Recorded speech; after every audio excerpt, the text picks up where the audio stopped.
It's one of the strangest features in naval history, a sharp, beak-like projection jutting from the front of old sailing ships. Most people think it was just decoration, but they're wrong.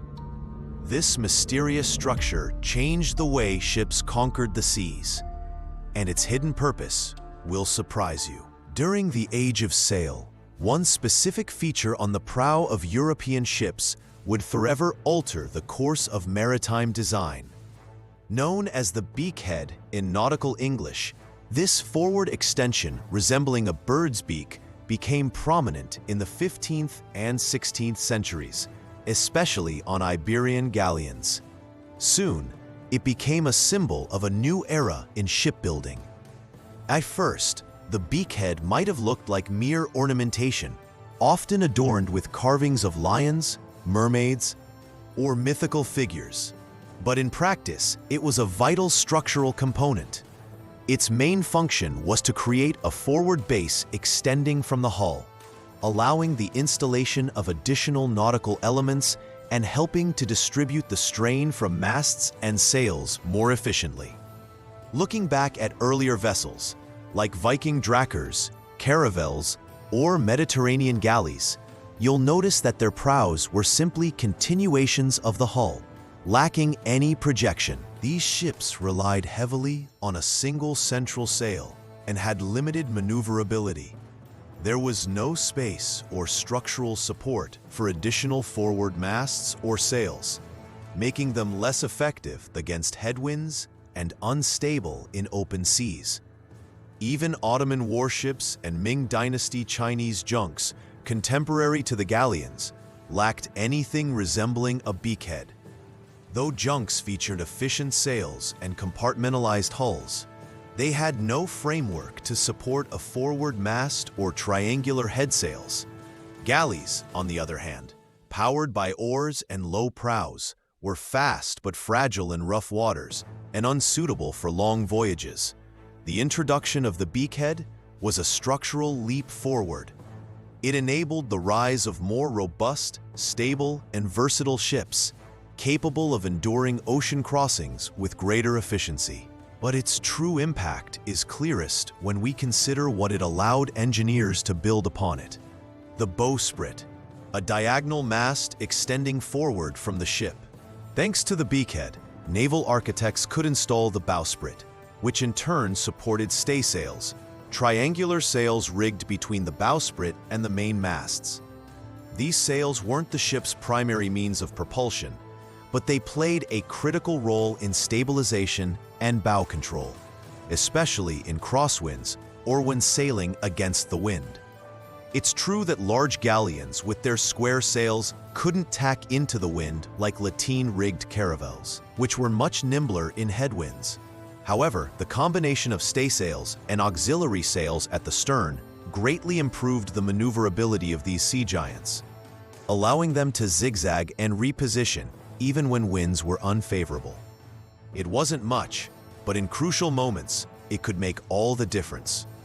In practice, a ship equipped with a beakhead and staysails could adjust course, dodge storms, gain the upper hand in battle, or even escape traps, all without needing favorable winds. In times of war or exploration, that level of maneuverability was a massive strategic advantage. Compared to Ottoman or Chinese ships of the same era, a European galleon with a beakhead had far greater autonomy, control, and responsiveness on the open sea. This seemingly simple structure played a pivotal role in setting the pace for pursuits, trade fleets, and naval confrontations. The innovation had a direct impact on naval warfare. With greater mobility and control, ships equipped with beakheads could position themselves more effectively for cannon fire, exploit attack angles, or avoid unwanted engagements altogether. In the naval conflicts of the 17th century, this tactical edge often meant the difference between victory and annihilation.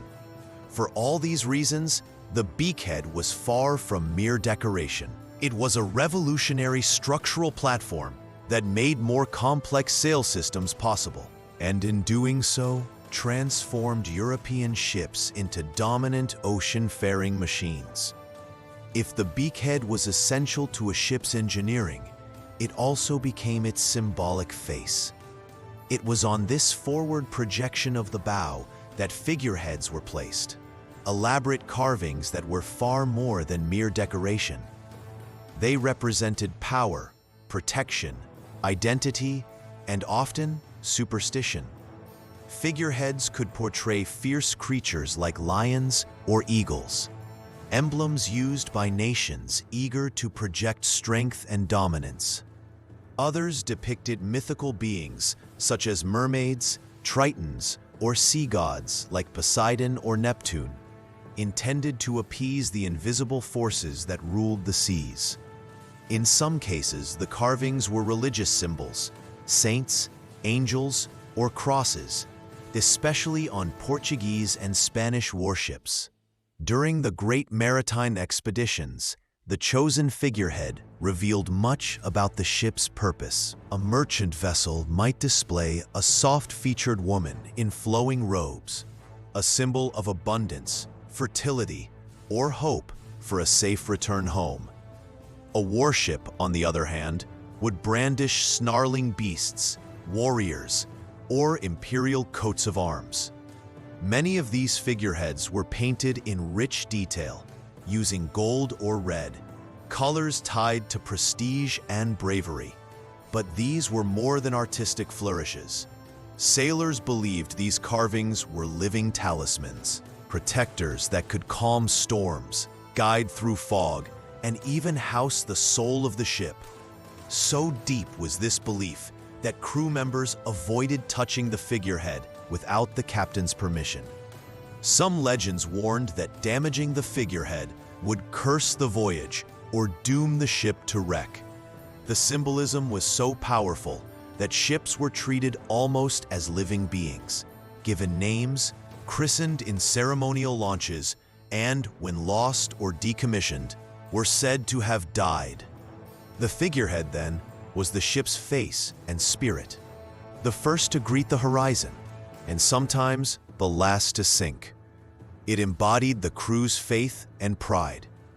Yet behind all this grandeur and meaning, the beakhead hid something much more earthly and very human. That space between the beakhead and the bow was one of the few parts of the ship with a bit of privacy and direct access to the sea.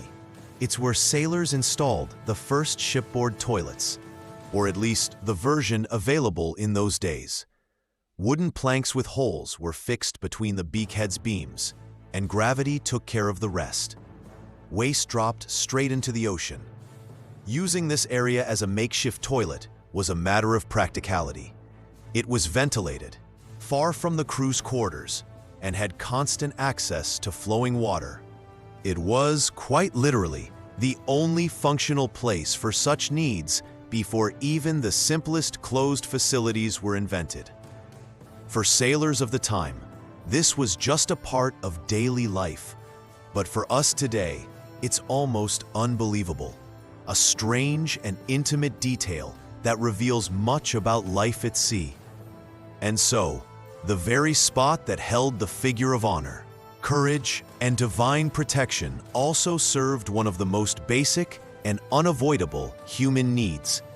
Perhaps there's no better metaphor for life at sea. Between glory and necessity, all existed side by side on deck.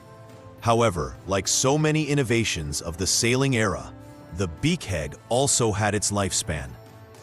With the rise of steam-powered ships in the 19th century, much of traditional sail engineering became obsolete. Masts gave way to smokestacks, the bowsprit disappeared, and the beakhead, once essential, lost its practical function. Yet its influence remains. The beakhead left a visual and symbolic legacy that endures. Its distinctive silhouette still captivates us in replica galleons, preserved museum ships, and illustrations in books, games, and films. It became an icon, a shape forever tied to the golden age of exploration. More than just a structure, the beakhead is a symbol of the transition between the old world and the new, when wood, wind, and ambition shaped the path of the globe. It reminds us that every detail on a ship carried both engineering purpose and cultural meaning. If you enjoyed this deep dive into the hidden history of the sailing age, leave a like, subscribe, and share it with others who love naval history. And tell us in the comments, what other aspects of the Age of Sail would you like us to explore next? See you in the next video.